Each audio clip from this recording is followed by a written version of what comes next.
All right, hello again, everybody. This is Derek, and I'm coming back at you with another Wargaming and miniature video. And what I am doing is I'm painting 2 battalions here for black powder. Um,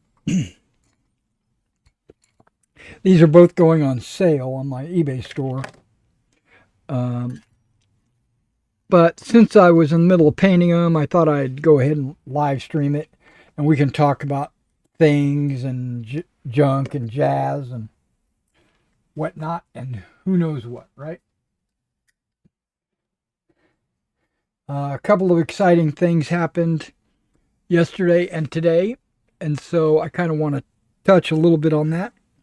One of them is I got my Fighting 15s flags in.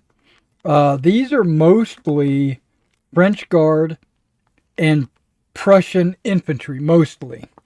I got like 4 corps worth of Prussian and something about the Prussians I just now noticed. Prussian flags from Fighting 15, that is. If there's, they don't have divisions. They have, I think they call them brigades, and the brigades are like divisions. Okay, let me back up. They have a corps, and then under the corps, they don't have divisions. They have, okay, I might be misspeaking. So let me pull these flags out. I learned quite a bit about the Prussians. I knew that they had like a Russian style TONE, where their units aren't Western. You know, they don't have the same nomenclatures and stuff like that for units that you and I would have. I'm going to have to switch glasses because I can't read this with my computer glasses.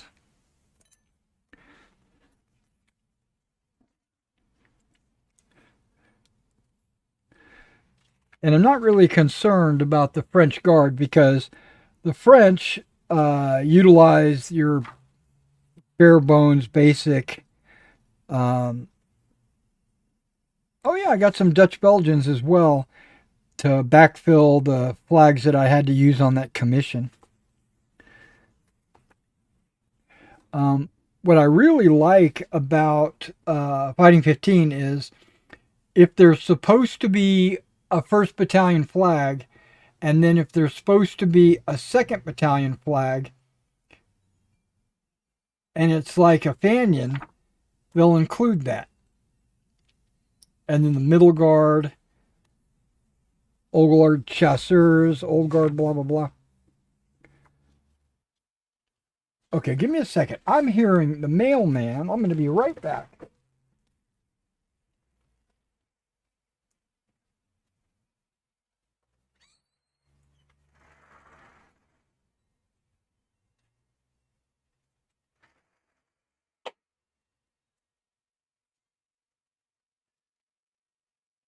Okay, mail must have come late yesterday, because when I went out to the mailbox today, I saw packages in there, and I was like, "Oh, I missed the mailman." But in fact, the mailman just drove by, so he probably got more mail. Yeah, so you got like on this regiment, you got 1st, 2nd, 3rd, and 4th battalions, and each one, and they're beautiful flags. These are the if you get them based on the order of battle, like this is 5th and 6th divisions. The two, this is 1 brigade, and this is, oh wait, no, I take it back. This is 1 brigade, and this is 2nd brigade. But either way, what I'm trying to say is they do their research, and sometimes if there's a little room, they'll give you a little snippet of what is going on. Now, I bought the Battle of Waterloo sets, and they look way better than their generic French. I was using GMB for my French because the French that I had bought originally were their generic French flags. And the generic French flags, I'm going to be honest, they look like crap. They just didn't look right. But the ones that are specific for the Waterloo, these flags look awesome. I'm going to have to just, they're the right size. And there's even some cavalry flags over there. Okay, but these are the Prussians. This is what I was trying to get to. Okay, so this is what they call the 1st Army Corps, right? But there's like 3 pages for the 1st Army Corps. Okay, that's fine. But that's not a, and there's like a separation line. That's not a division. They call it a brigade, right? But it's got 9 battalions in it.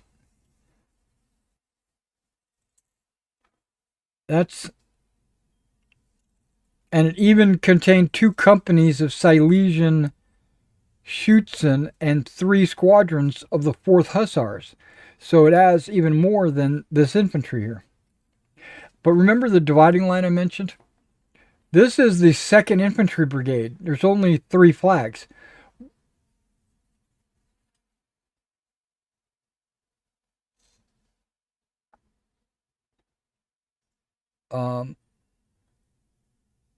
But that's not correct. Because the second page continues the other 3. So there's still 9. And there's a dividing line here. So if you want to get this 2nd Infantry Brigade, you got to get both flag sheets. That's perfectly fine because I planned to get, I got them all. And then the last one is 3rd Infantry Brigade. It has 2. And then the Landwehr, right? So there's your 9 infantry battalions. And then there's a 4th Infantry Brigade, which is a little bit smaller. But then they have the 1st Cavalry Reserve, the 2nd and the 5th, right? And there's a little write-up.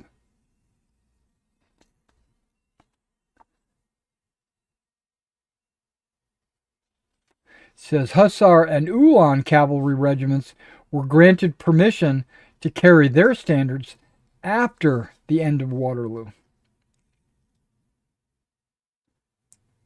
The 6th Ulan and the 1st and 2nd Landwehr and the 2nd and 5th Dragoons.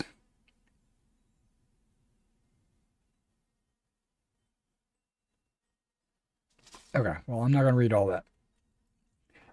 But then it goes into the 2nd Corps, right? And it does basically the same thing. A brigade, which with 9 battalions, I would call that probably well, it could be a large brigade. It really could be a large brigade. But if you're looking at it French-wise, that would be 2 brigades and a division. Prussians don't do it that way. And then there's 1 and there's the other 2. And you can really tell the difference between the Landwehr and the non-Landwehr. Now, I thought the Prussians carried 2 flags.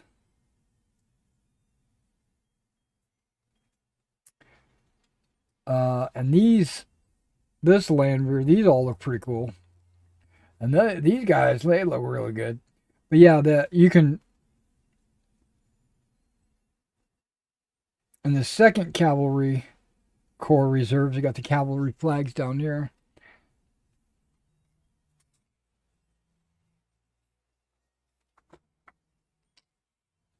But this says 21st Infantry Regiment. So there must be 3 battalions in the 21st Infantry Regiment. Same with the 23rd Infantry. Same with the 3rd Elbe Landwehr. And then like this one, it only has the 9th Infantry Brigade.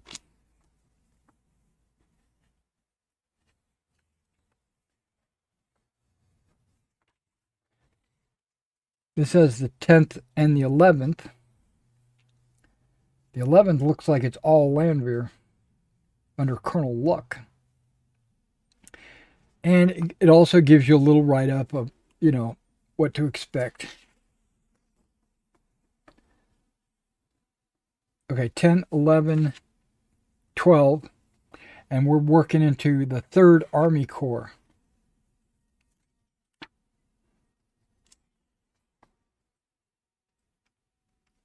Okay, now there we go. Flags and standards. The Prussian flags changed little during the time of Frederick's Gate, with the number being reused. The king had permitted Fusilier battalions to carry a standard in September 14.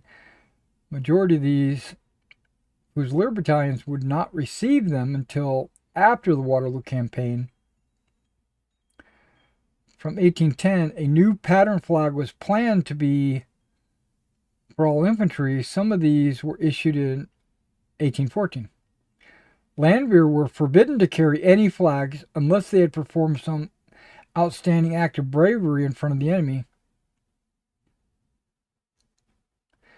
Flags that were donated to Landwehr units were carried, but often they were made aware the standards were ordered to be removed by the high command. So even though you have Landwehr, you probably shouldn't fly them, right? But I would. I'm going to fly them. The only cavalry regiments to carry standards were the 1st, 2nd, 4th, 5th, and 6th Dragoons. The 4th apparently had not taken their standard with them by mistake. Then it talks about Uhlans, Hussars, can only carry their flags after Waterloo.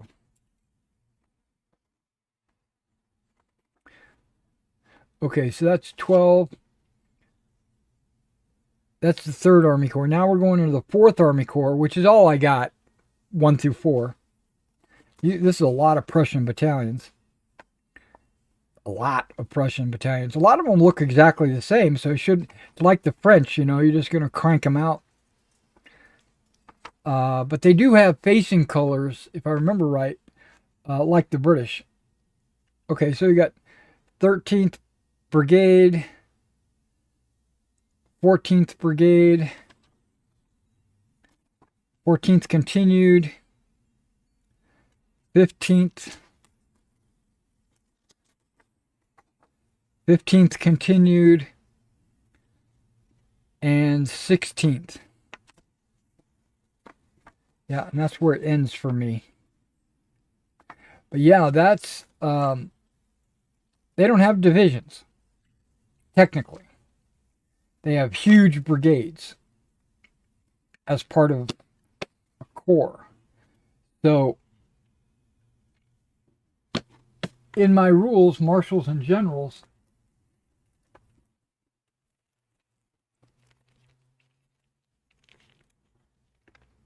I might just give them a brigade commander, and then it'll go straight from the corps commander to the brigade commander, without the division commander in the middle, giving them less flexibility. That'll be an advantage for the British and the French, and whoever else has divisions, because it breaks down the chain of command or whatever. It allows for a little bit more flexibility, which is good because the Prussians are not supposed to be known for flexibility.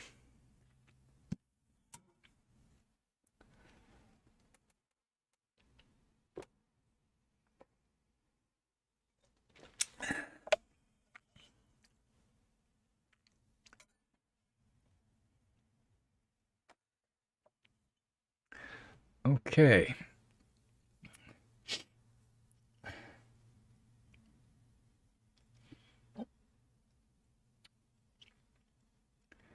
Now, we're not only painting Swiss. I don't think I listed that we're painting Swiss, but we are painting a Swiss battalion alongside a French light battalion. This is going to be the 4th Regiment, 1st Battalion, 4th Regiment, and this is going to be 1st Regiment of the Swiss. And I'm using the Perry paint guide wherever I put it.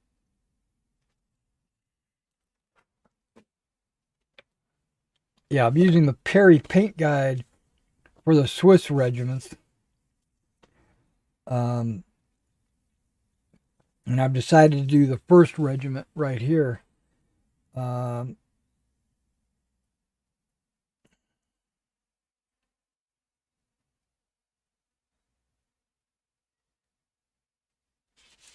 And I think I'm going to jump in on their lapel colors, which is lapel collars and cuffs. It's going to be yellow. So we'll be doing those. But first, I have one more thing. I got a package in. Apparently, I got it in last night. But I didn't notice it because any mail that comes in after 4 p.m. don't normally get mail that late.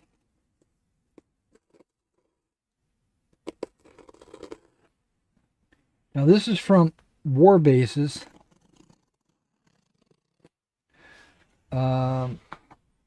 It's a couple of different things.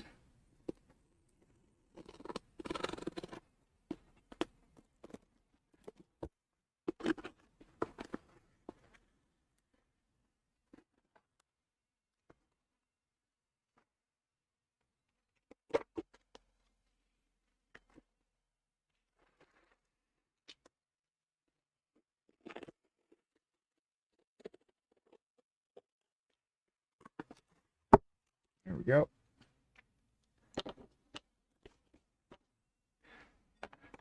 Nothing unusual is going to be in this.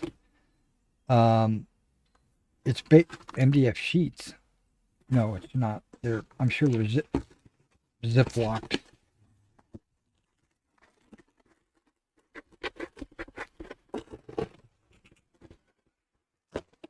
Customs declaration says MDF sheets, but we know they're not actually in sheets.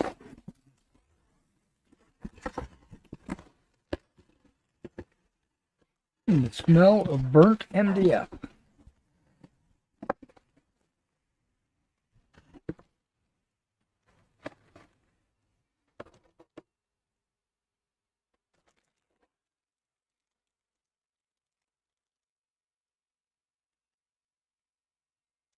Okay, I got some more 1-inch squares. Alex. Hey. Nice day out. Yeah, it's got a hickory smell. You know what I mean? You know what I mean. These are all 1-inch squares. And then I picked up some more 20 by 1 inch, or 3/4 by 1 inch. Napoleon's Battles size bases. Because all the commissions that I've been doing the last couple of months have been to put them on Napoleon's Battles bases. So I had to restock those. Okay.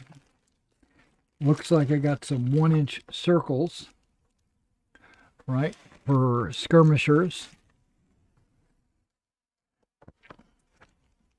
For skirmish style games, I should say, like bolt action or Oathmark or whatever. And then I also got a little bit larger circle. I think these are 30s. Yeah, these are 30s specifically for like army commanders or um, um, my O group company commanders.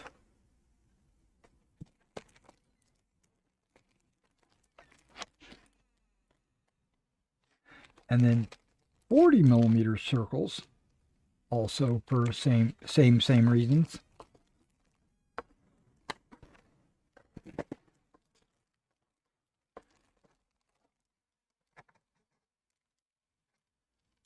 And these are 60 millimeter circles. 60 millimeter circles is what I use for bolt action crew served weapons, because it's the same size as the bases you get with bolt action.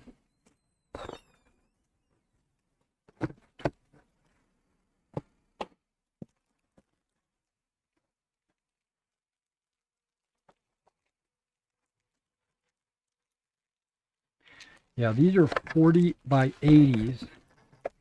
These would be like Meg war wagons. These could be limbers. Anything like supply wagons, etc., like that, specifically for my Marshals and Generals game, but also for my Land of the Free and Meg. So that works. These all work out really good. We'll get into that last. Okay, and then these are 20 by 40s. I got a bunch of these because I've decided to rebase all my Napoleonics on 20 by 40s. I already have 90% of them already based on 20 by 40s, but I wanted just to make sure that I had enough going forward. So since I was placing the order, I said, let's just go ahead and include the 20 by 40s. I'm going to need them anyway, because I use them for Land of the Free. No, I don't. I don't use them for Land of the Free. I use them for Meg and for my Marshals and Generals. Okay, and then I picked up these, which is a little bit off camera, but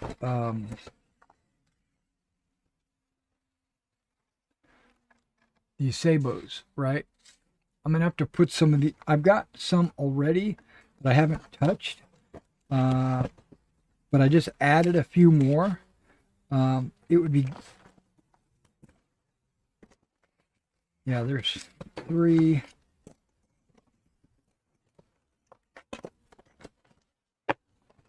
4. Okay, that should be right. Yep. Okay, so I added 4 of these. And this is an Oathmark unit, basically minimum. Hey, Golf, how you doing, man? And they go 5 units wide by 2 ranks deep. But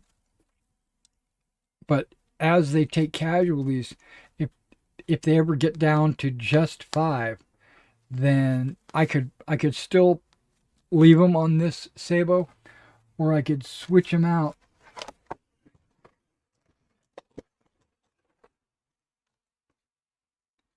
with this Sabo, right? I am trying to remember. I think you can start with a unit that's just 5 figures, but nobody ever does. But you can. And I got, how many of these are these? 1, 2, 3, 4 of these as well.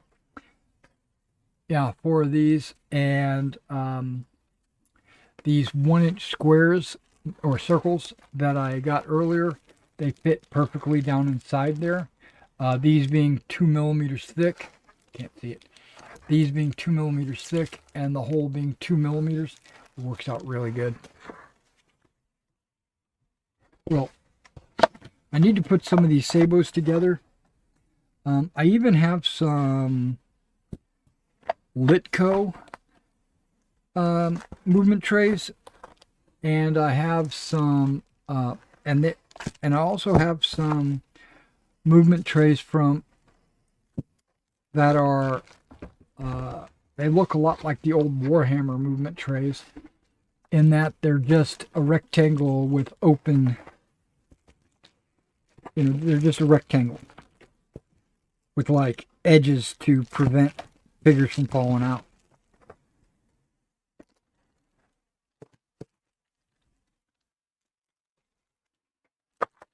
Okay, these are not going to go back in the box the way they came out.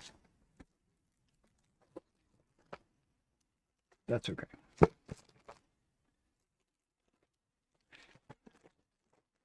Now, I've been thinking about contacting war bases as a retailer and asking if they sell to retailers so that I can carry their bases in my store. Because as of right now, if I was to sell these, I would not make any profit at all. Because I'd be selling them for what I bought them for. And that's not how commerce works. But yeah, if they wanted me to get some bases and sell them, I would do it. If they allowed me.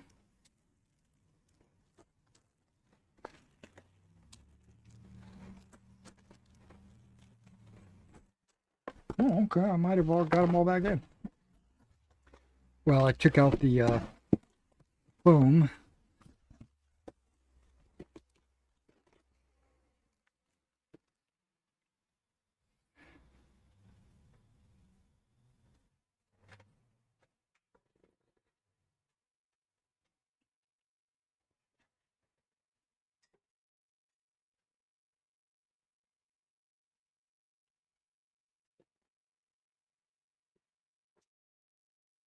All right.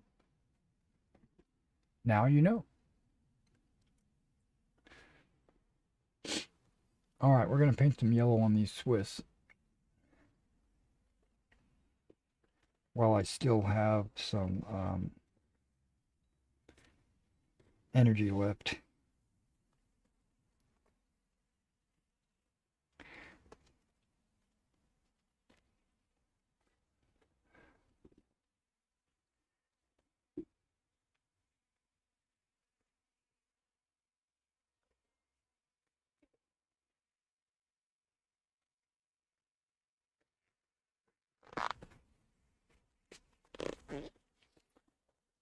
Okay.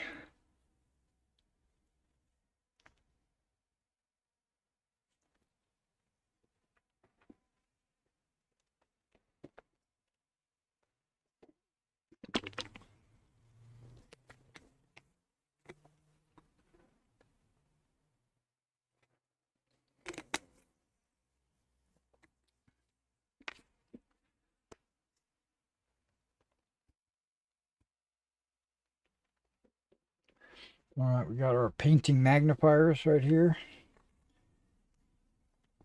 These are actually advertised for jewelry, like putting jewelry together. And they come with 4 lenses. I think the lens that I picked to go in, which I think is a 2.5, I think, might be a 3, but I think it's the best for me focusing. Okay, so we're going to be using this Atom yellow. What's it called? Yellow. Not called bright yellow or sunny yellow or any of that BS. It's just called yellow.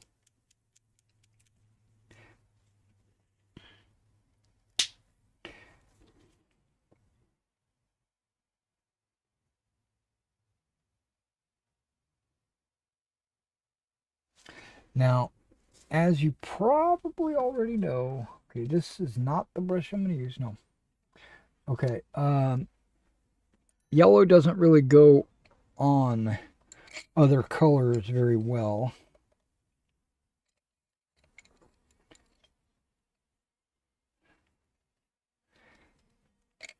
But it does go on top of white very well. And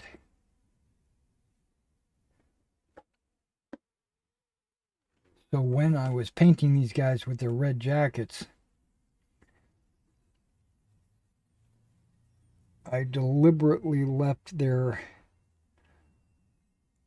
collars and cuffs untouched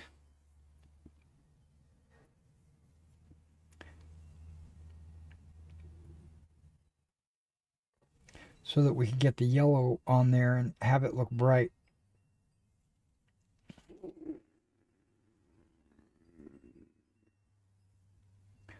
Okay, I'm working with the little spill on the bottle cap.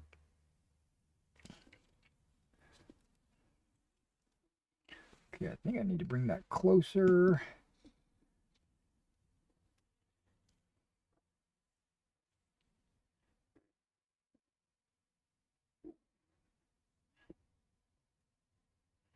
Now they're supposed to have white small clothes, so don't paint everything yellow.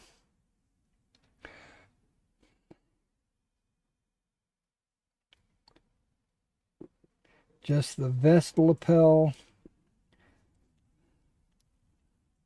and the collar and cuffs.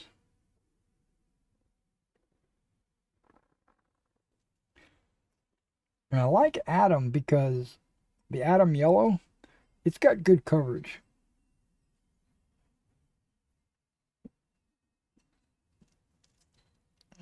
Because I've noticed just now even, if there was a little red by accident overpainted on the cup, this yellow covers it up pretty good.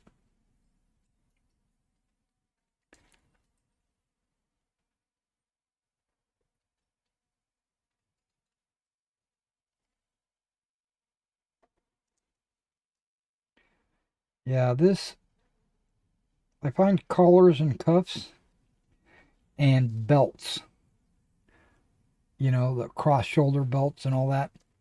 I find those two items to be the most time consuming, mainly because I've got to really focus on what I'm painting and not just slapping it on. Like a lot of these other colors, I'll just slap it on, knowing that a follow-on color is just going to overwrite it.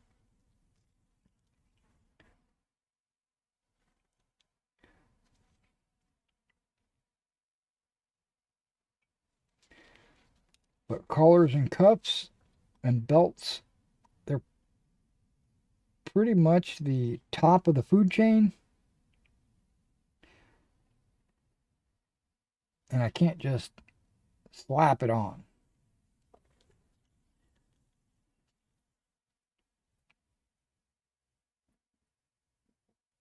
Well, I suppose I could, but it would look horrible.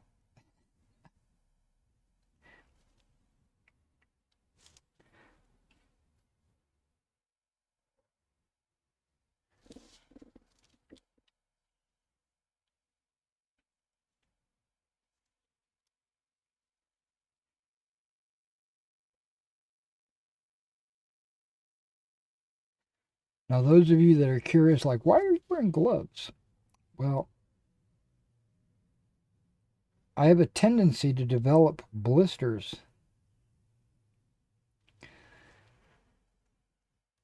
It's like weak skin or something. And I noticed that by wearing these gloves, it really helps prevent that.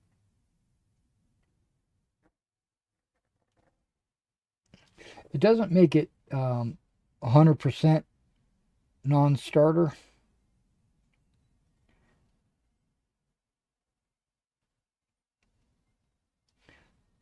Okay, this guy's got a different type of cross belt.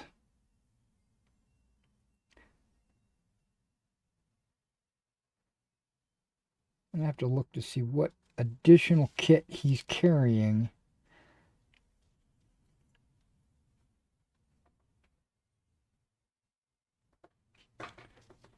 That requires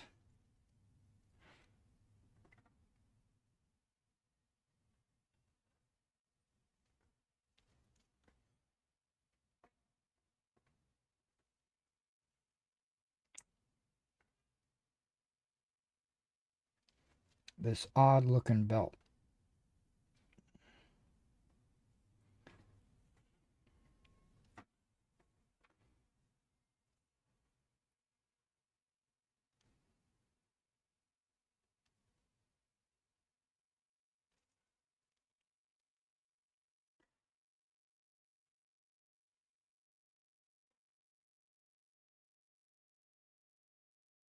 When I get the yellow on all these guys, I will express a sigh of relief knowing that I got one of the most annoying aspects of painting Napoleonics out of the way. I mean, it's not hard, it's just meticulous and time consuming.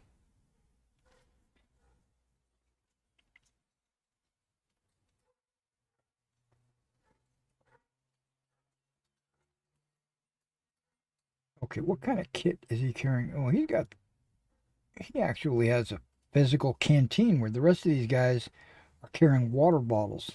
Okay, that would explain that.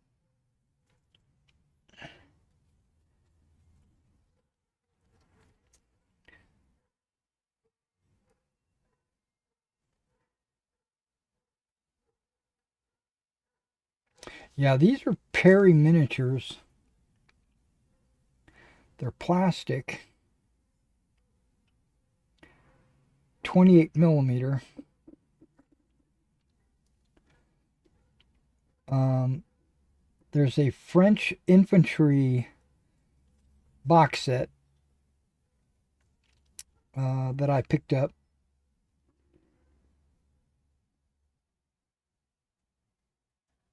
And they give you options in the box to paint them as Italians or Swiss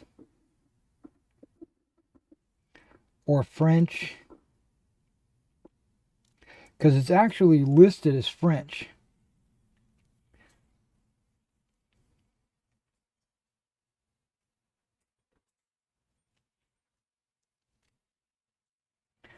They say the Swiss and the Italians all used French equipment.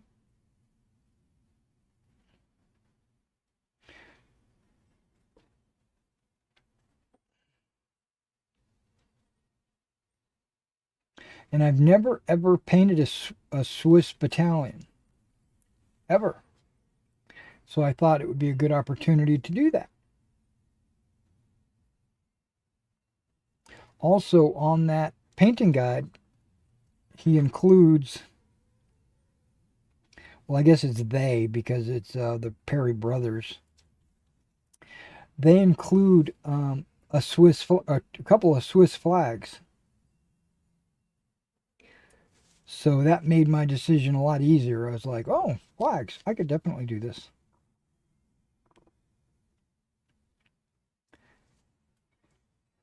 Okay, that's 1 out of 6.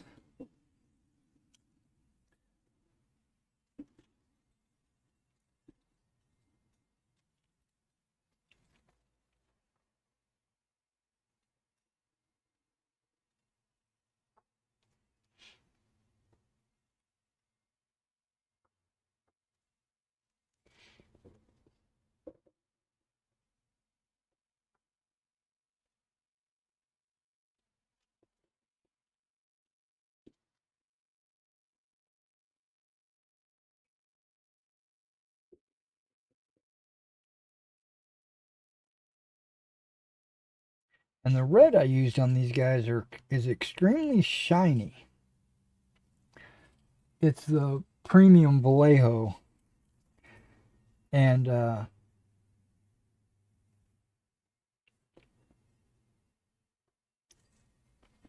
think it's an acrylic polyurethane. And when I bought it, I don't know what my mind was thinking, but I just assumed that it was going to be flat. But it doesn't say that anywhere on the bottle.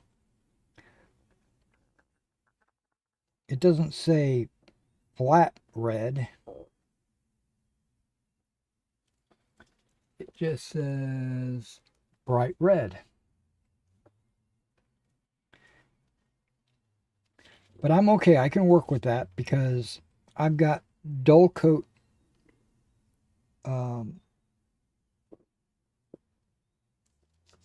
sealants that will take that shine right off.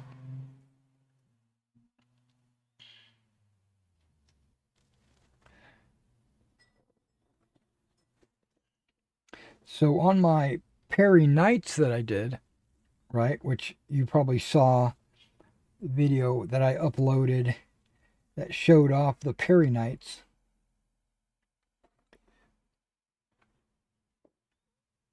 I used the Vallejo Ultra Matte polyurethane varnish, right?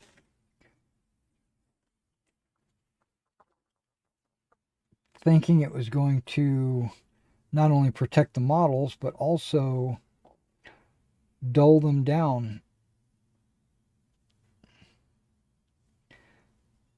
It didn't. It wound up drying as like a shiny protective coat. So I went in afterwards and used my AK dull coat. Yeah, the AK Ultra Matte varnish. I swear up and down by this one.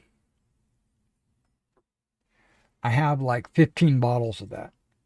Okay, I lie. I have 5.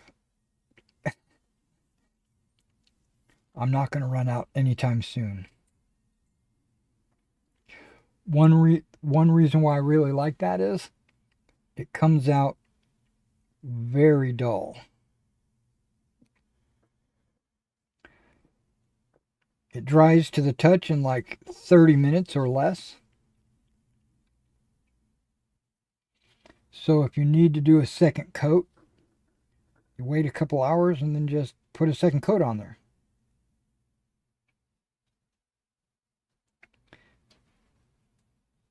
But I'm going to be honest, I don't think I've ever needed to do a second coat. I have needed to go in and hit some spots that I might have missed with the first coat.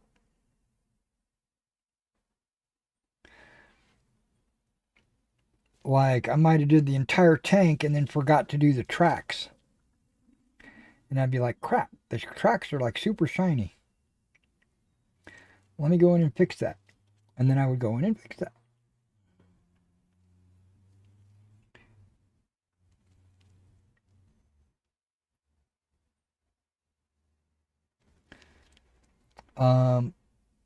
It doesn't bubble up. So when you apply it, when it dries, it actually shrinks to fit the model.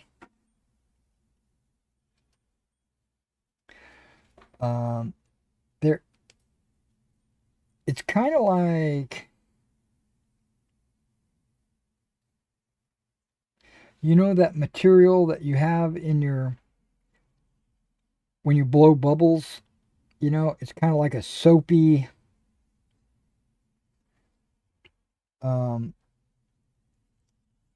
look and feel. Well, AK doesn't look and feel like that, but it gives me vibes. Like if I put it between the legs there might be a little film that connects both legs with the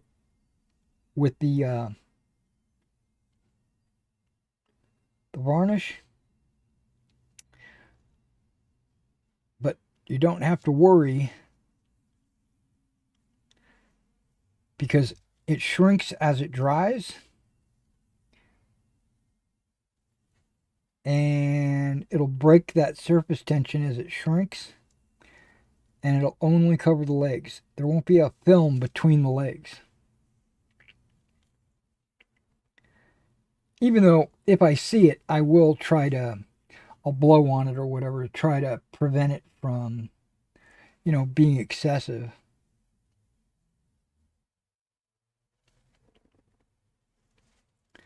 Just in case.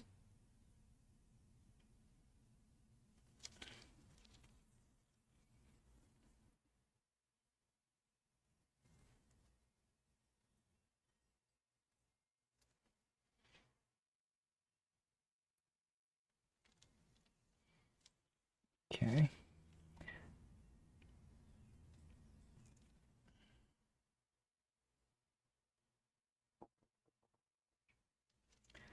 I think I'm pretty much done with the bottle top spillage.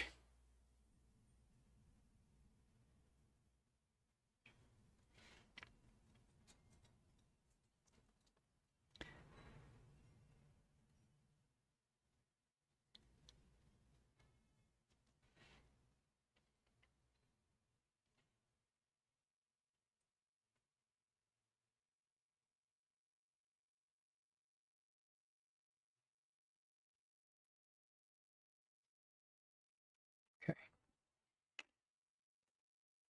that works.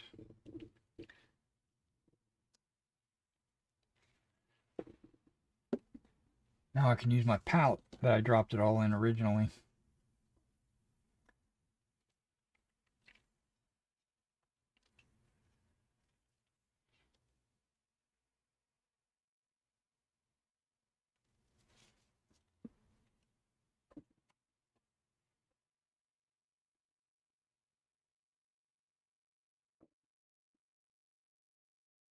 Okay, the drummer is blue. But in this case, he's wearing a greatcoat, so you don't get to see that.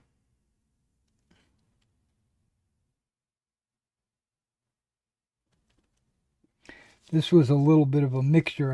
I think I've got some front rank medals as the command drummer, standard bearer.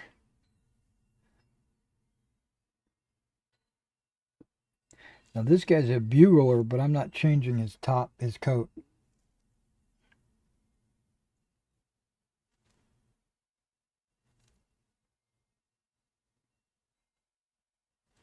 I'm gonna put him in with the lights.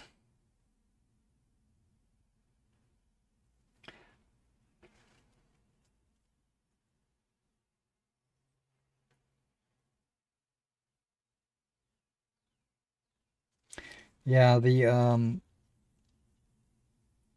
I got lights and grenadiers in this battalion.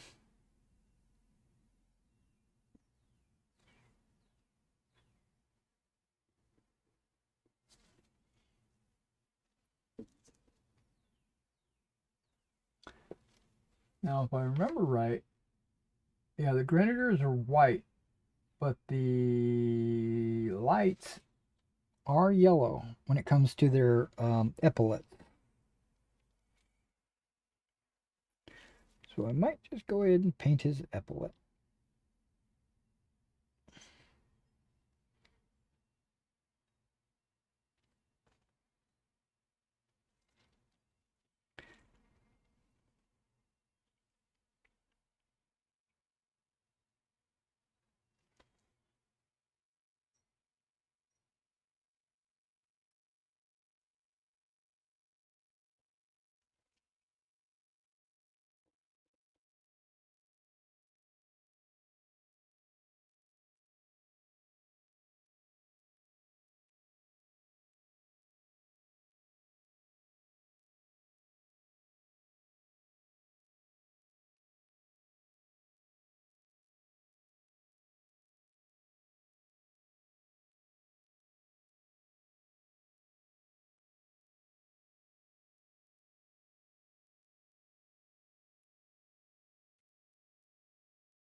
So I plan to paint this whole stick as lights with their tall plume and all that.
Napoleonic figures are actually really easy to paint, in my opinion.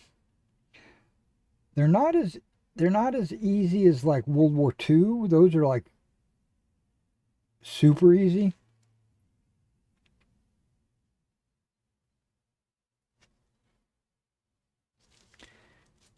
But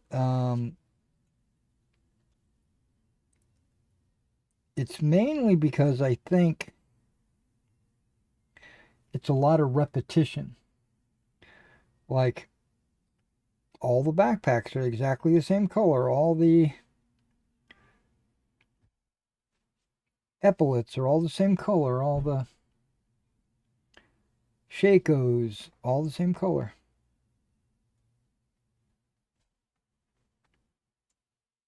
That kind of stuff. So it's like an assembly line.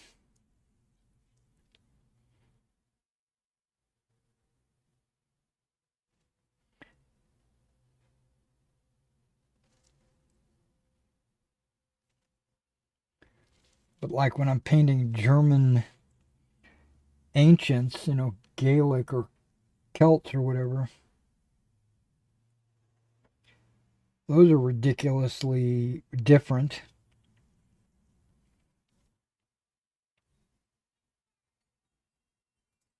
Every one of them is wearing a different color pant, or with shirt or without shirt, or even if they have shirts, they're different colors. Some have armor, some don't.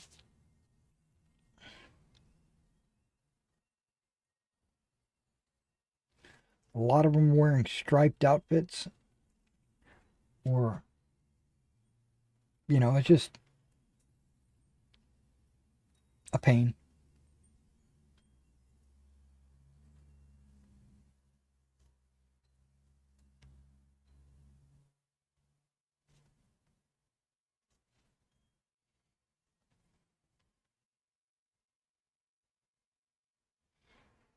There are other armies like that, like Egyptians and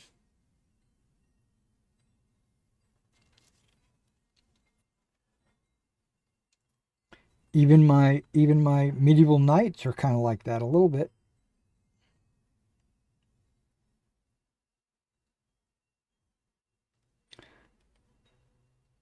Maybe not as bad.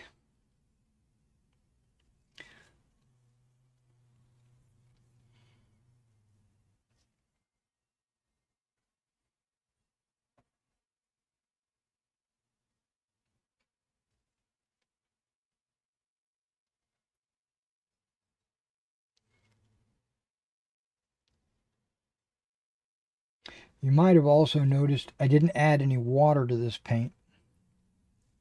Normally I thin my paints up a little bit with water, just so they flow better. But I don't really do that with my yellow. I want it to be maximum coverage.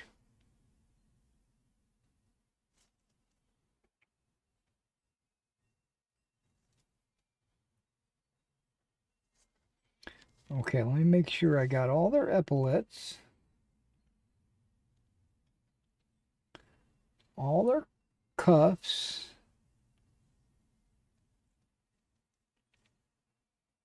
Inside and out. And all their lapels. All right.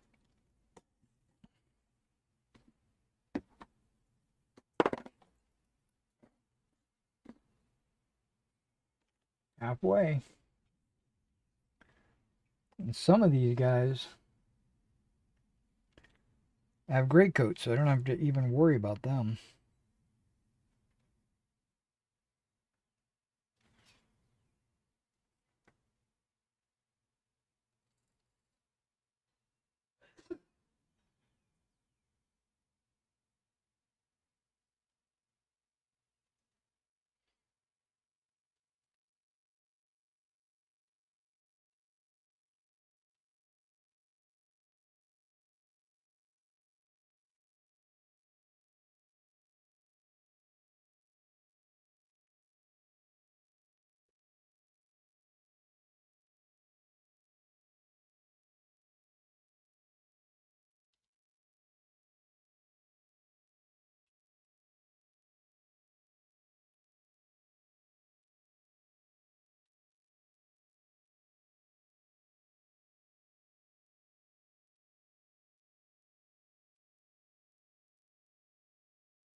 So if you're shopping for figures, I'm planning on starting a sale today,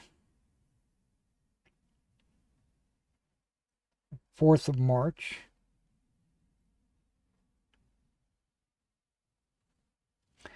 It's going to be called March Madness. That's just for my records, but it's going to be called March Madness. And it's going to be pretty good discounts. I'm not exactly sure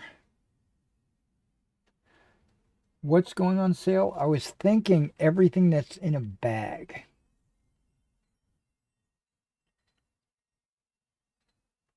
If it's a bagged item,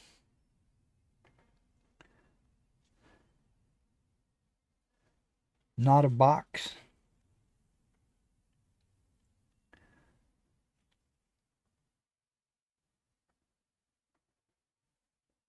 That's what I'm thinking.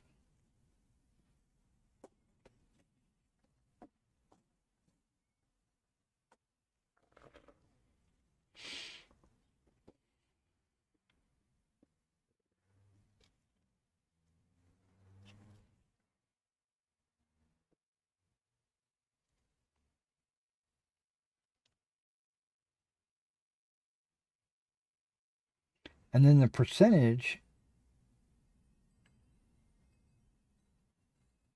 I was thinking 10% off of everything. Maybe it's 10% off of everything.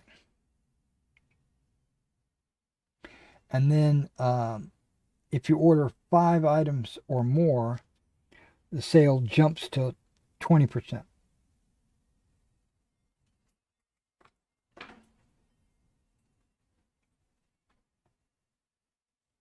Which is pretty much me breaking even.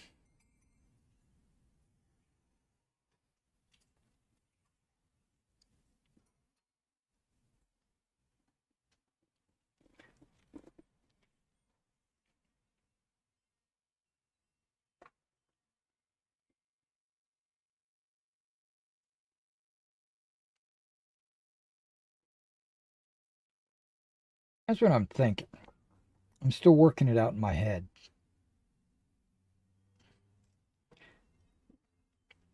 Got to evaluate, like, if I would be losing money or if I would be breaking even, or making money or whatever.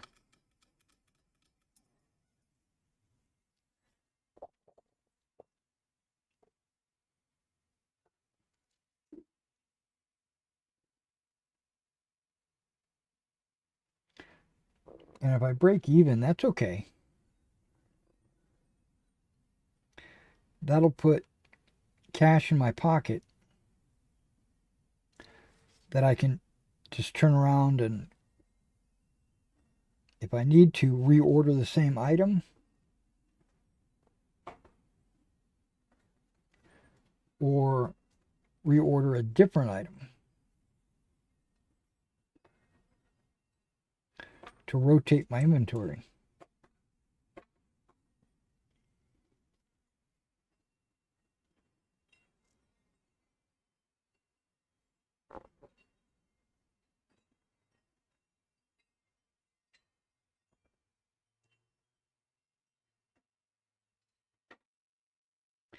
Now, I don't plan on staying on here very long. I got some other things that I've got to do today. But I was just actually hoping to put some work in on these guys. And have an opportunity to chit chat with you guys. Oh, I see there's a new chat. I don't know how old it is, but give me a second. I see it's kind of long. I would have to switch my glasses to read it.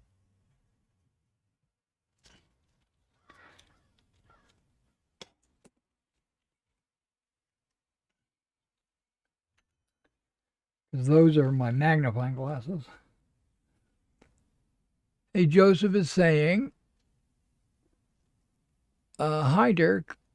What I have trouble with is the piping and lace on the uniforms. I like painting my Russians and French in greatcoats. Oh, okay. Yeah. Because it helps you avoid that piping, you know. Yeah, I get you. I fully can get behind that. That's why almost all these French are in greatcoats.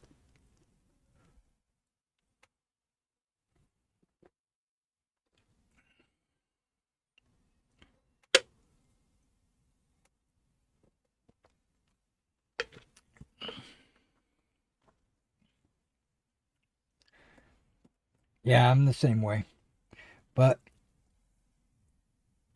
if you have a thin enough brush,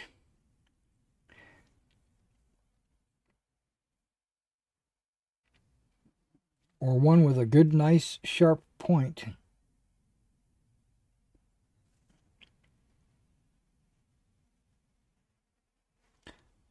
you can get those collars and cuffs without too much trouble.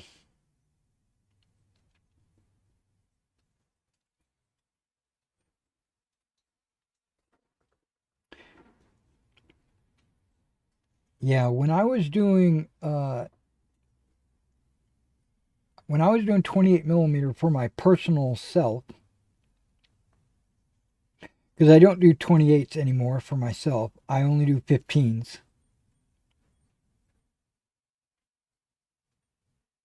There's a couple of reasons for that: storage space, gaming space, and figure availability.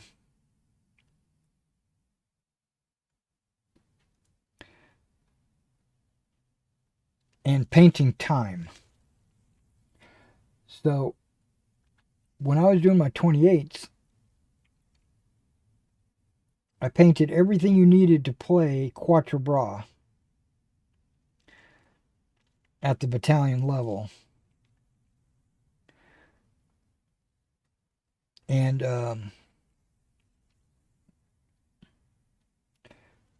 it took a while to do all that. Maybe a year.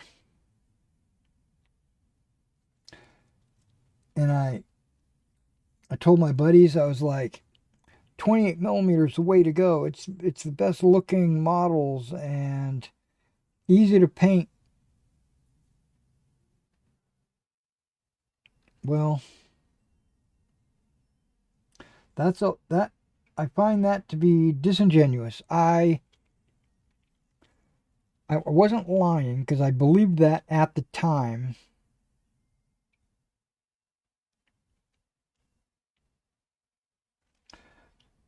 But when I did the Quatre Bras battalions, it took up, I mean, even with these battalions crammed together, almost on top of each other, you know what I mean? It took up 2 of my shelf, and my shelves are 9 feet long.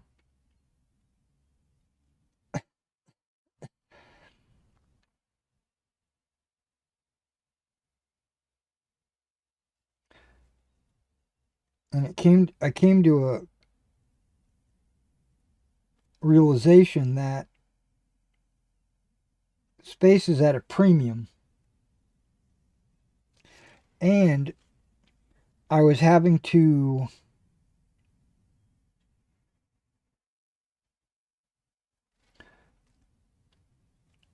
substitute models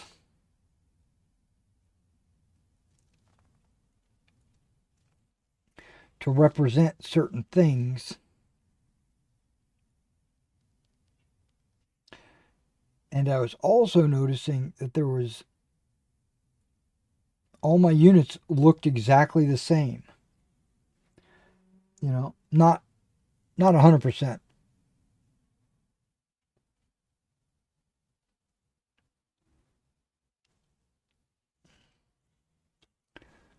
But I'd be like, what's the difference other than the flag? You know, the officer, there's 3 or 4 different officers that you can use. 3 or 4 different standard bearers, etc., etc. And I was like, man, all these units look exactly the same. Not exactly, because I juggled. Plus, I used Warlord, Parry, Victrix, Front Rank, and I did that mainly to give them variety.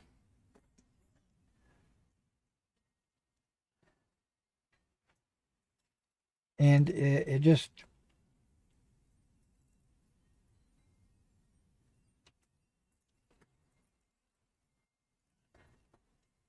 but the shelf space is really what killed me. Because all those models, they looked really good, you know. But then I thought to myself, when I was a youngster in the 90s, late 80s, early 90s,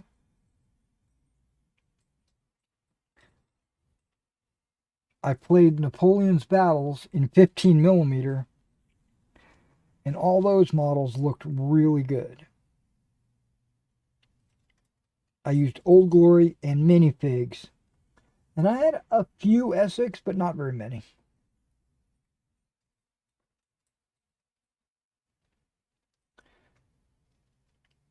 And I was like, if I was to do a 15 millimeter Quatre Bras, I could probably fit all those models on one shelf instead of 2.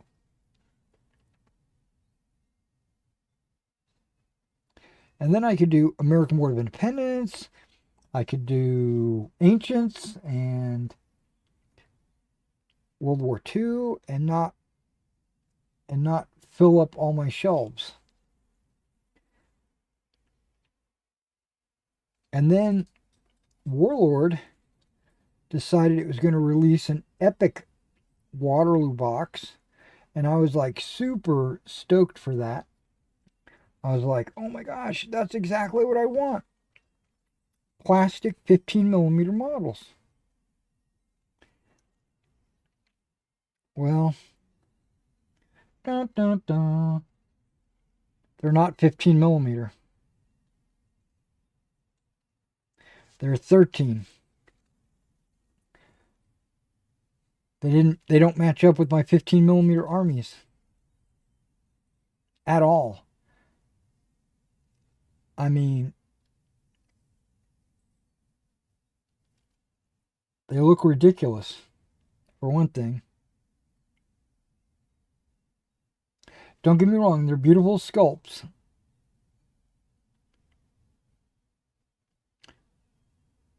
But one model is 10 guys? I can get behind that. But their shoulders are overlapping, which Napoleonic armies did not fight like that. They didn't march like that.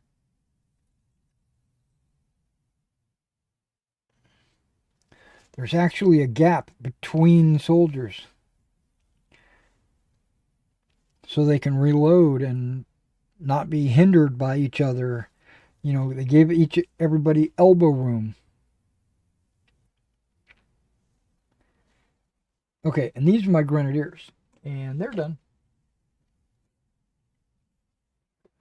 Not done, but you get the idea. But yellow is pretty much done.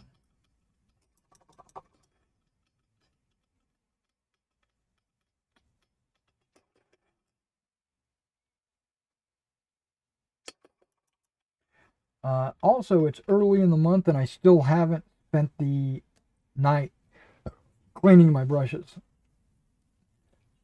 Normally, I spend one night at the start of each month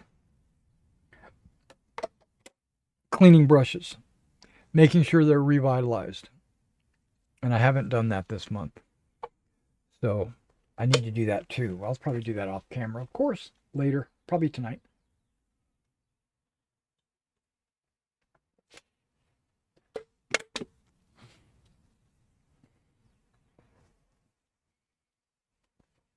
Okay.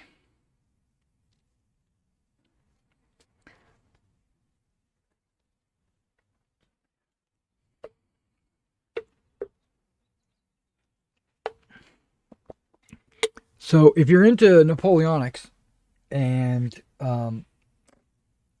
you should follow the channel because I do a lot of Napoleonic info and stuff like that. The other problem with Epic Scale is that the strips are too wide. 4 or 5 wide would have been better.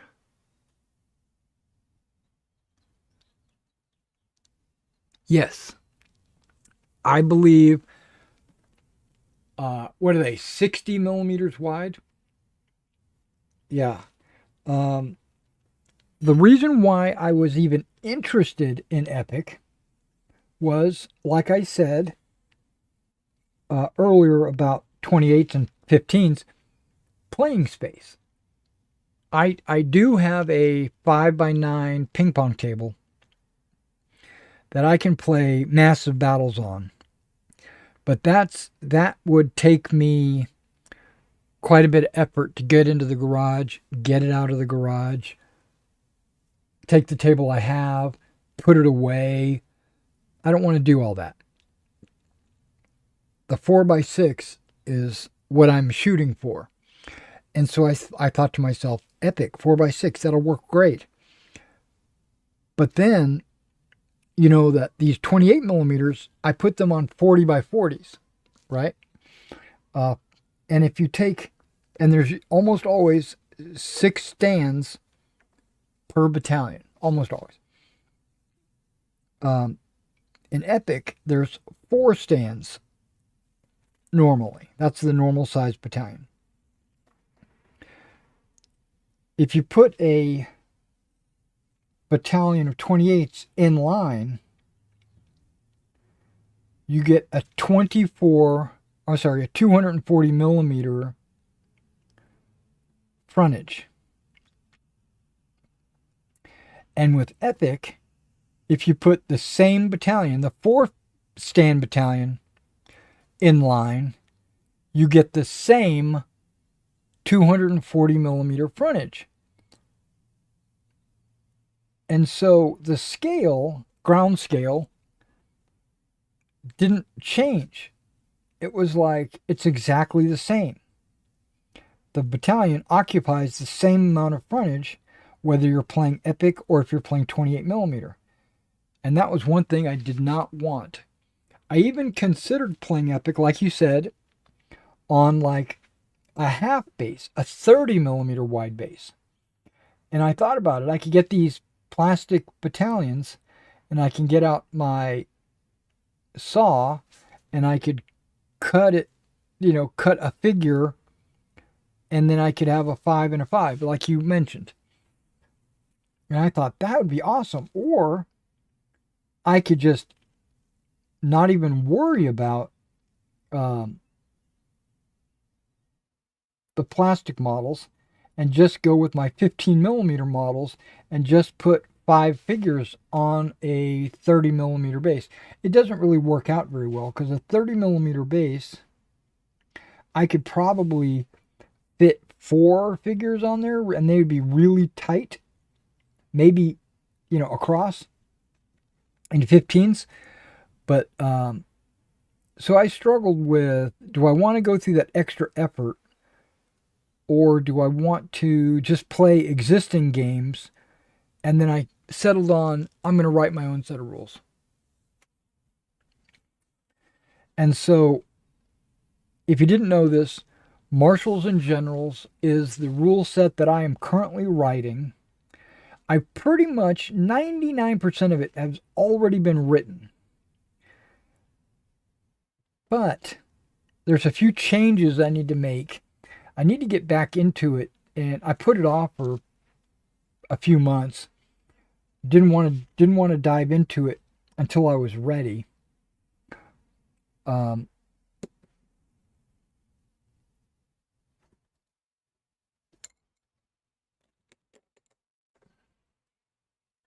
okay, I think I'm going to switch palettes. This one's getting a little used.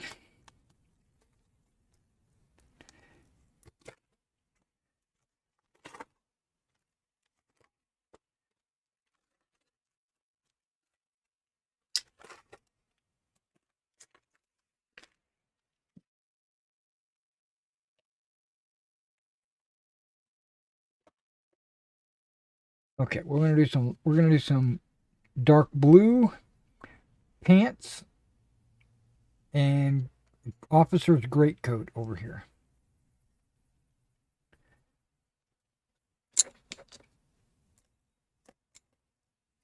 And I only plan to go on till maybe 4 o'clock. So another 30 minutes. But Marshals and Generals, the way I'm basing my Marshals and Generals, just so you know, I'm using a 40 millimeter wide by 20 millimeter deep base. And I'm putting a row of 4 15 millimeter guys on there.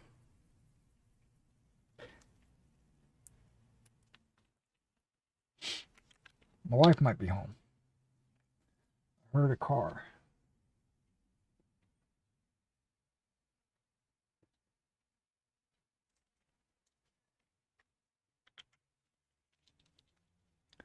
Okay, this is the new Formula Vallejo dark blue. I'm going to put a little drop of water in there. Because the pigment is like nice and thick. Going with a larger brush. This is a 1.0 brush.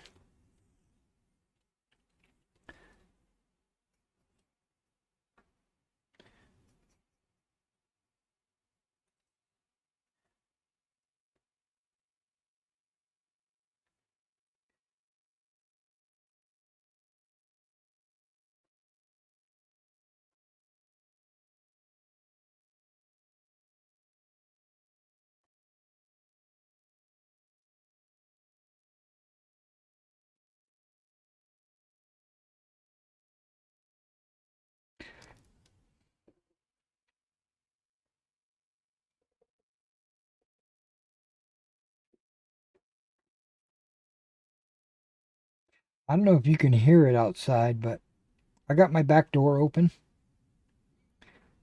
which is like 15, 20 feet away from me. And I can hear the high winds outside, like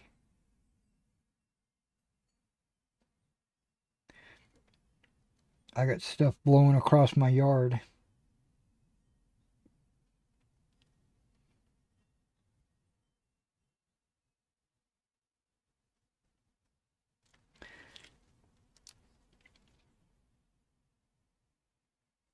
But yeah, I'm using 40 by 40 for my artillery,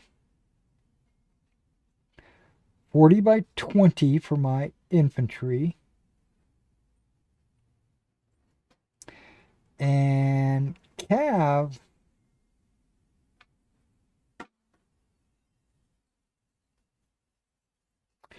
I'm thinking I'm going to do 40 by 30s,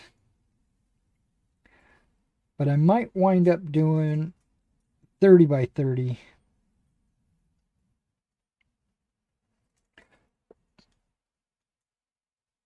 Two-figure bases to represent squadrons.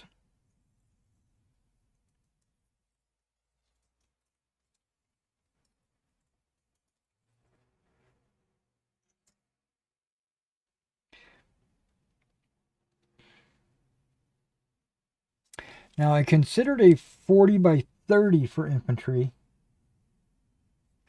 and putting them in two ranks.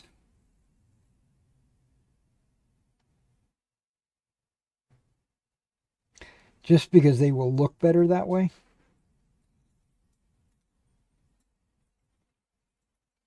But I've decided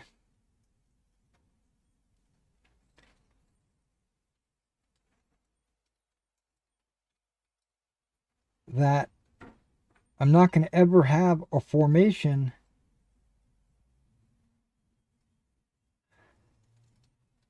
allowed in the game that's less than two ranks deep.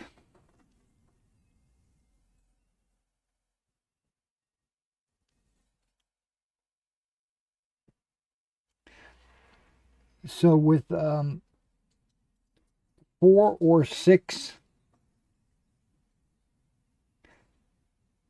bases, when you form line, okay, with 6 bases, when you form line, you're only getting a 3 base wide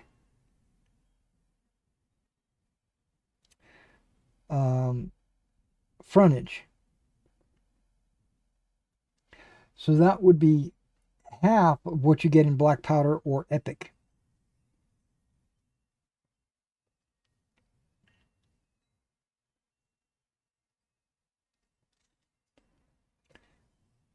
And that's what I want. I wanted a more compact game where you could put more units on a smaller table. To me, that's what makes it epic. Apparently,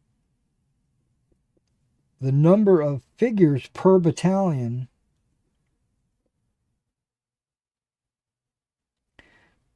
on the tabletop is what Warlord is calling epic. Because if you think about it, 4 stands at 20 figures per stand, you're getting what, 80 models in a battalion on the table? Actually, you're not getting 80 models. You're because you're only getting 8 models.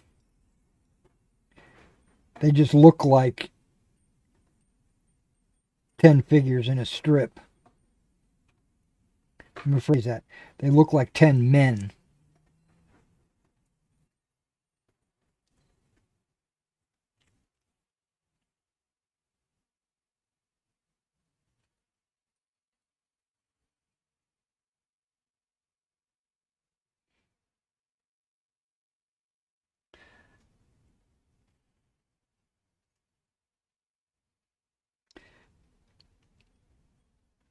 But to me, playing a game like Waterloo, you can't really do it with the frontages, not on a smaller table, with the frontages that Warlord is giving you per battalion. Well, my rules will actually half that.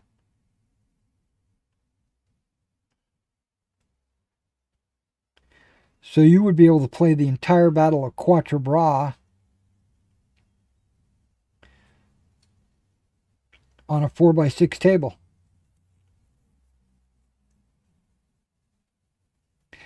Now, I played Quatre Bras in Napoleon's battles, and you can actually play that entire battle on a 3x3. But the difference between Napoleon's battles and Marshals and Generals or Black Powder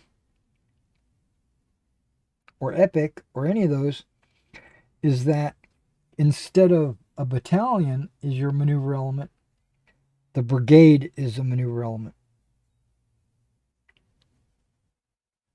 So if you can think about it, you're reducing the units by a fourth.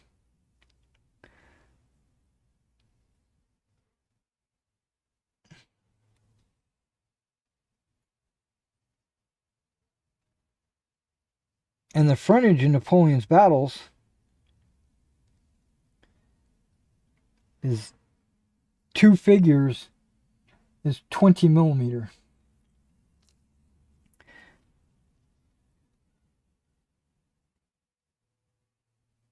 Which is pretty much my rules are.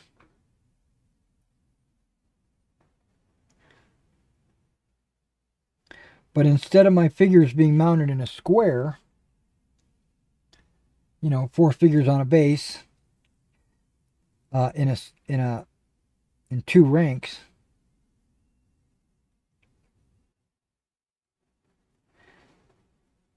they're going to be 1 rank, single file, or I should say, not single file, what is it? Single rank.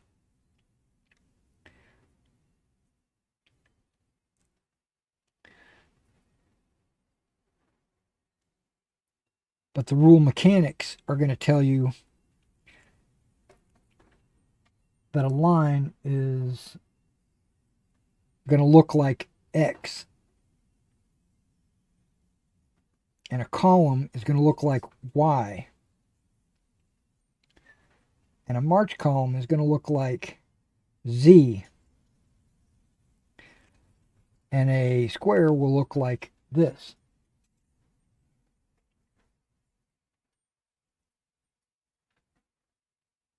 And those are really the only 3 formations I'm going to use in the game. Line, attack column, march column, and square.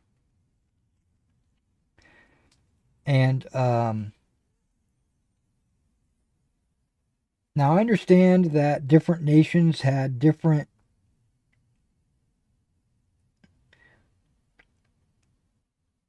formations. Like the British had column by companies and things like that. But effectively, even though it's not a march column, it technically is a march column. It's just performed a little bit differently. So what'll happen is it'll look the same on the table, but the British might get a different modifier on their attack roll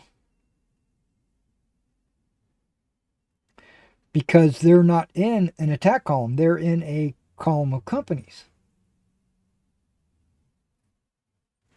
So it will reflect the difference,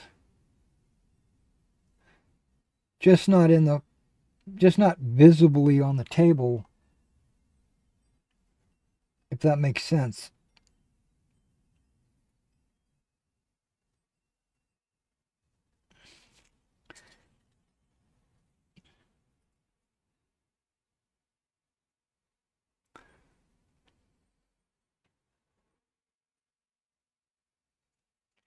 Because my mantra for marshals and generals is fast, fun, and playable.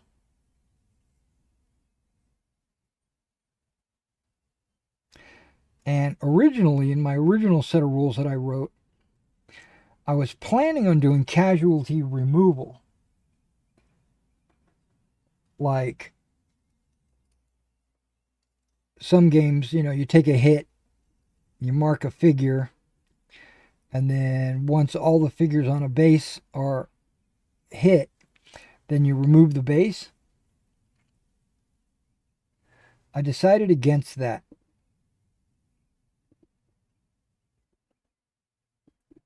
A couple of different reasons.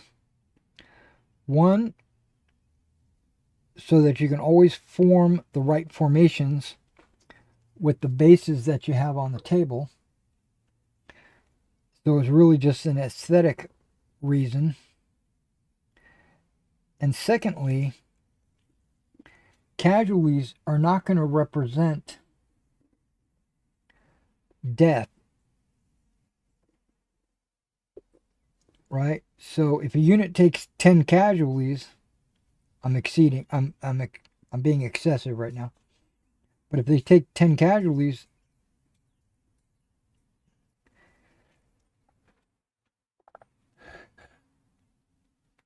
oh, excuse me. That doesn't mean 10 guys died. What it could mean is that some guys died, causing the rest of the battalion to be kind of nervous or wary.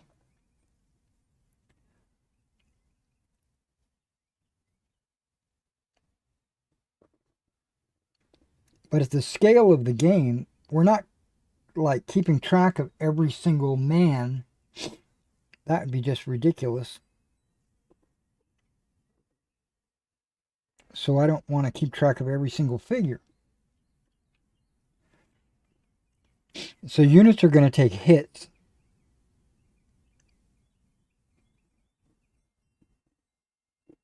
And those hits are going to count against the morale of the unit.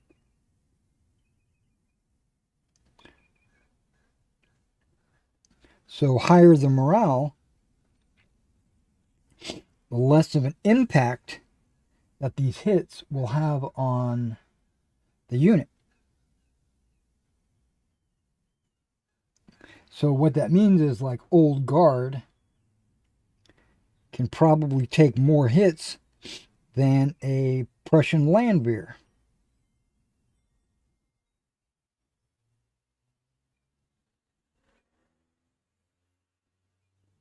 Or a Dutch-Belgian militia.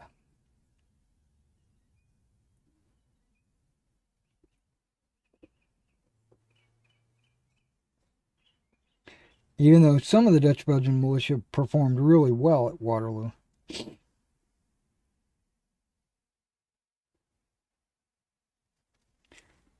It's just a general,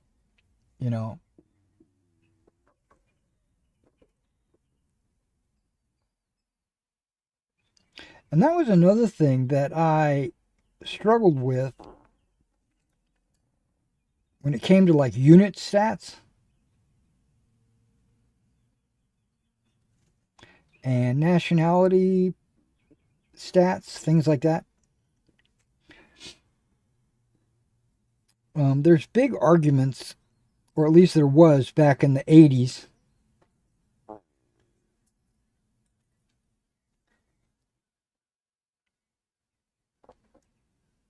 about like Dutch Belgian Cav and not charging the French because they used to be their allies just the year before, etc., etc. And like Napoleon's battles put a limit and said, you know, you got to make a roll to be able to charge with this guy against this guy.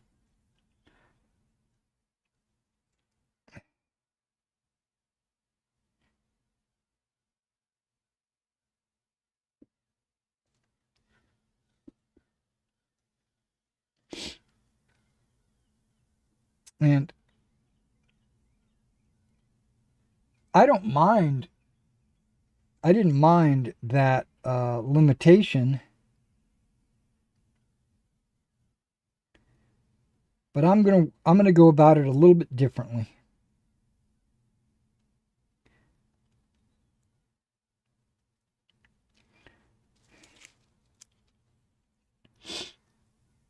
Okay. Now just kind of bear with me on this.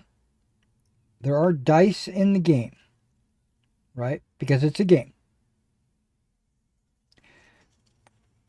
Everything is not set in stone. You have to roll for some things to see what the outcome is. It only makes it it makes it a little risky, you know. If I do this, am I going to succeed or am I going to fail? I don't know. You weigh your options. You make your decisions. Then you do it, right? Well,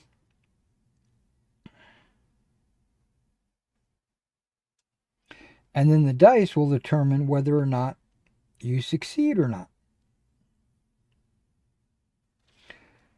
So,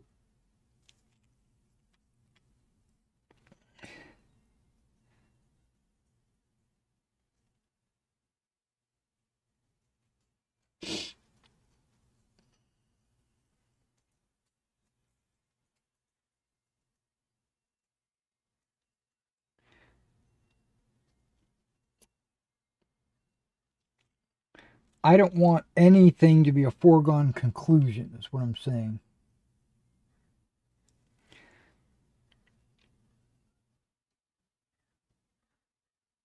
So, in your game, even though the militia might have a huge minus to their die roll, they go up against, I don't know, dragoons or something, and they roll really good, and they beat off the dragoons, and the dragoons fall back. Does that mean that that unit historically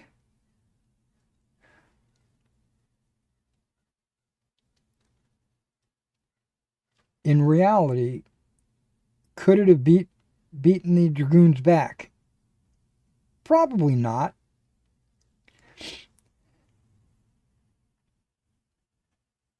And if a unit in real life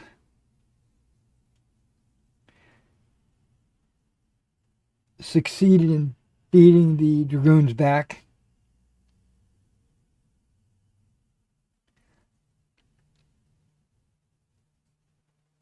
does that mean I'm going to give every one of those militia units a plus against dragoons? No. What it means is that in that battle, the real battle, right, where people are actually dying, someone rolled really well.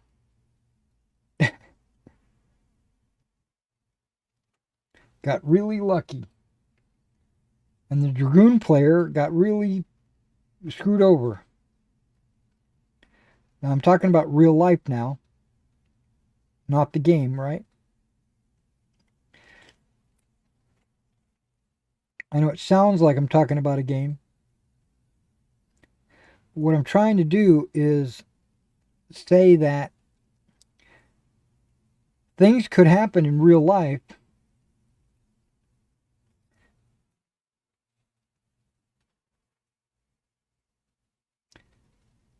that might be out of the ordinary.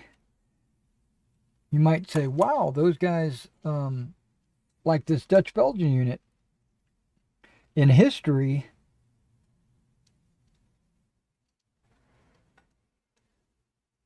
won this battle.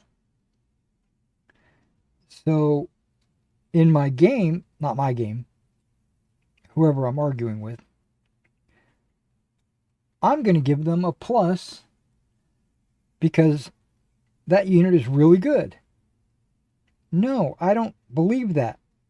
What I believe is they rolled really good.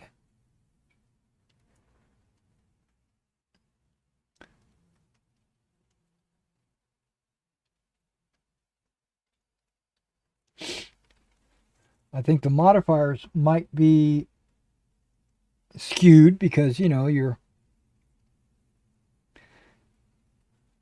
the morale or the training of a unit might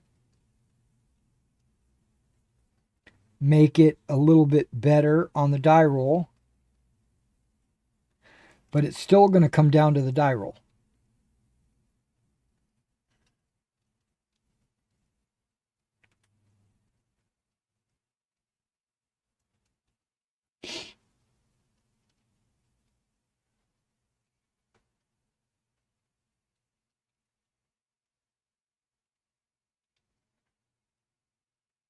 Now, generals are going to have modifiers, and those can be evaluated based on the performance of that general in all the battles that he participated in.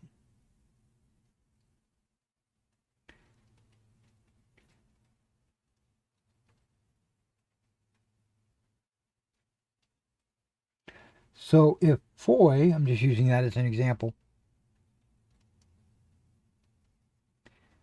is undefeated in every battle that he participated in, he probably should have a pretty good general ability.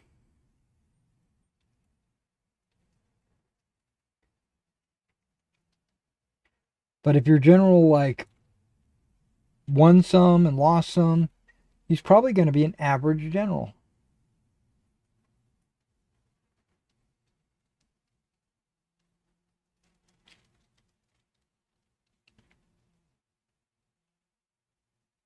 And so that's easy to evaluate because you can look at the history of a general and you can see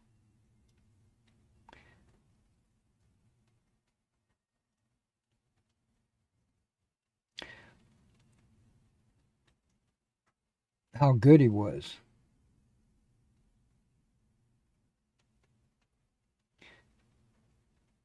Based on his KDR or win-loss record or whatever.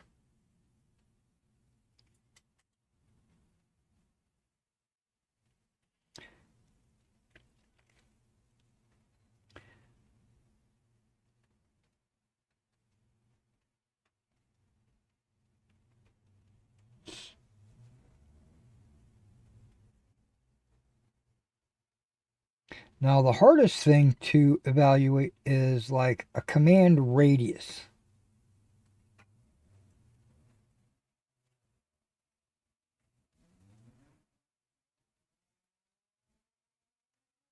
I could just arbitrarily just give different generals different command radiuses. But I think that would be kind of short selling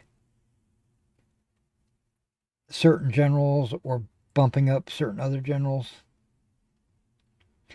Because you might be a really good tactical genius, but all your units have to stay within a quarter of a mile of you.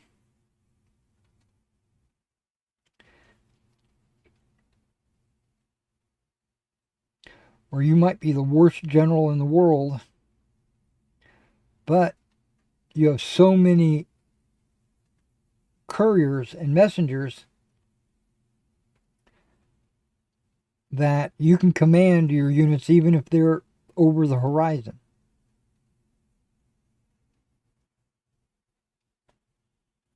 You might give them bad orders, but yeah, so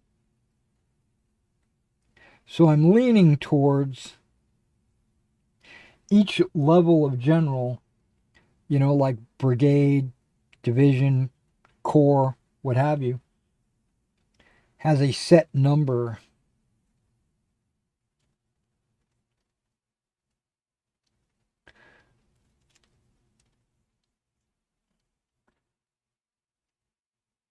Now I can give them +1s, +2s, +3s for combat, and I'm thinking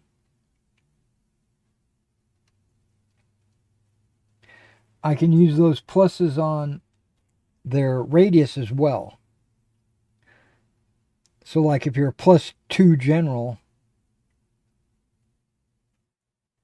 you'll get like 2 extra inches on your radius.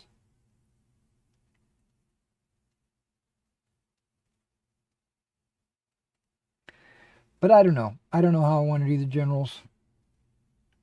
That's a sticking point with me right now. Right now I'm working with generic generals, just they're all the same.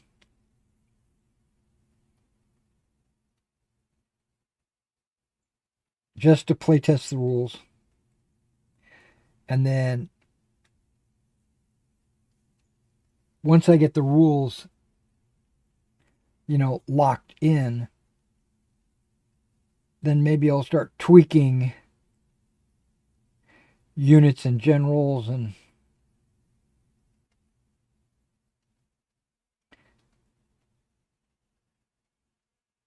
because I want to get the core mechanics down first. And then I'll worry about British and French and Russian abilities.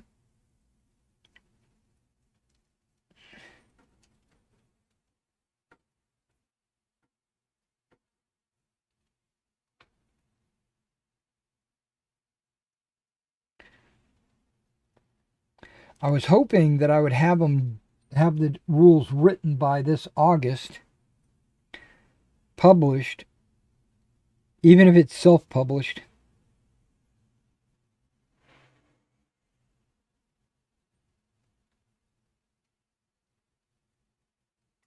And take it to NashCon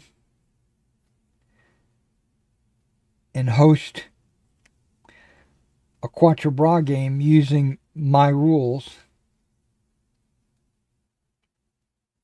and getting feedback from all the players. What'd you like about it? What'd you not like about it? That kind of stuff. Okay, Commander with the blue. Here you are.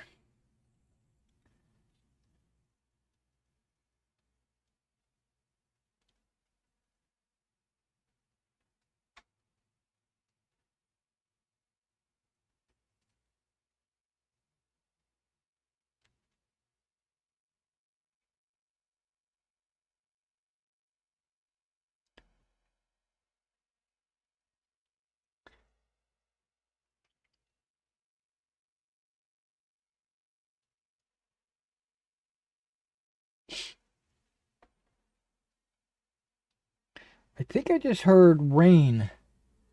So that wind was just a precursor to rain.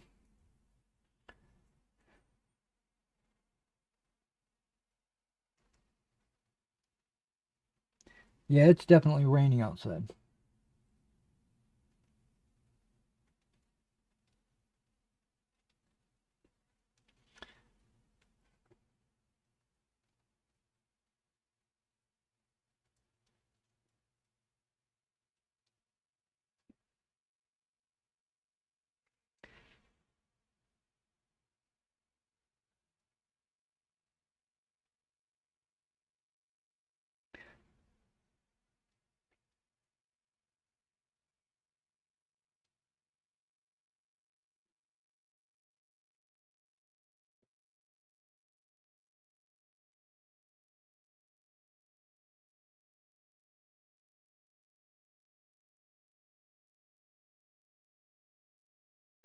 Sorry, getting in between the legs on the greatcoat is a little challenging.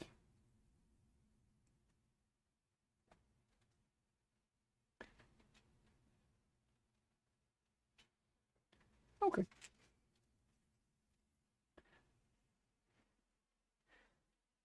All right, guys, it's 4 o'clock. I think this is where we're going to call it. Thanks for coming out and checking out my Swiss. I might be on tomorrow morning, so stay tuned. Be sure to like and subscribe so you'll be notified anytime I go live. And also, if you want to donate to the channel, that'd be great. I can get more miniatures or more screen time. And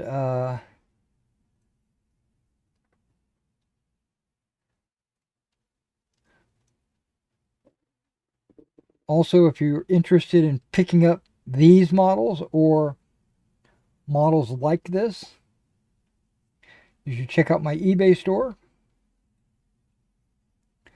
where I sell painted models, but I also sell models still new in the box.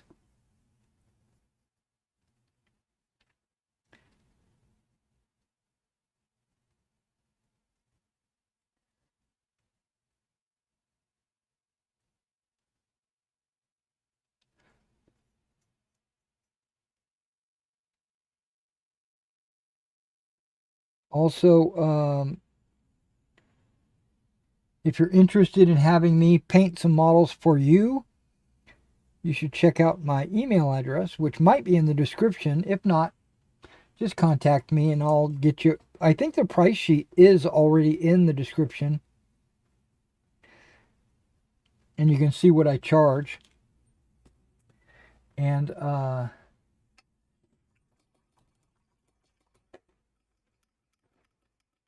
all right, so I will catch you in the next one.